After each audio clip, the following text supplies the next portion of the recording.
Social મીડિયાના માધ્યમથી મારા ધ્યાનમાં આ ઘટના 1.5 કલાક પહેલાં આવી છે.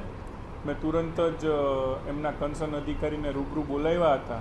એમનું કહેવાનું એમ હતું કે એકાદ દિવસ 1.5 દિવસ પહેલાં ત્યાં નળની લાઈન લીકેજ હતી, એટલે એ ચરેડો બુયરો તો કાચો છે, એના ઉપર બીજું કાંઈ કર્યું નહોતું, માટે આ ઘટના ઘટી છે. પરંતુ જે કામ જે રીતે થવું જોઈએ એ રીતે નથી થયું, એ વાસ્તવિકતા છે. માટે એમને જે કોઈ કન્સર્ન પાર્ટી છે જેમણે આ કામ કર્યું છે એમને નોટિસ આપીને પેનલ્ટી કરવા માટેનું જણાવી દીધું છે.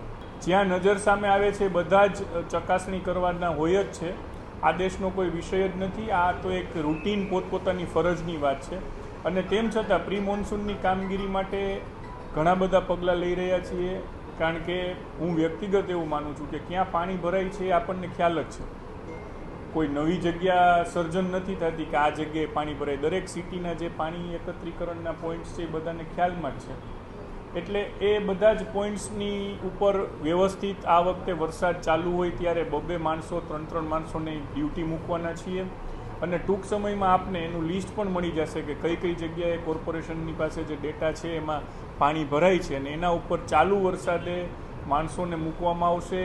જે એન્જિનિયરની જવાબદારી છે ચાલુ વરસાદે રાઉન્ડ ધ ક્લોક એનું મોનિટરિંગ કરશે, અને પદાધિકારીઓ પણ મોનિટરિંગ કરશે. 2 દિવસ પહેલાં અમે ડ્રાઈવ લીધી ત્યારે પણ બહુ ક્લિયર કીધું હતું કે 70% જેવું સફાઈનું કામ થયું છે, એટલા માટે કે કોર્પોરેશનના તંત્ર દ્વારા 15મી જૂનની ડેડલાઇન સેટ કરવામાં આવી છે કે ત્યાં સુધીમાં બધી પ્રી મોન્સૂન કાર્યવાહી થઈ જશે.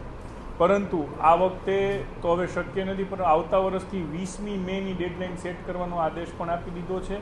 અને 20મી મે પહેલાં સંપૂર્ણ બધી સફાઈ થઈ જાય કીધું છે. ને જેટલું બાકી છે યુદ્ધના ધોરણે આ લોકોએ કરવાનું જ છે.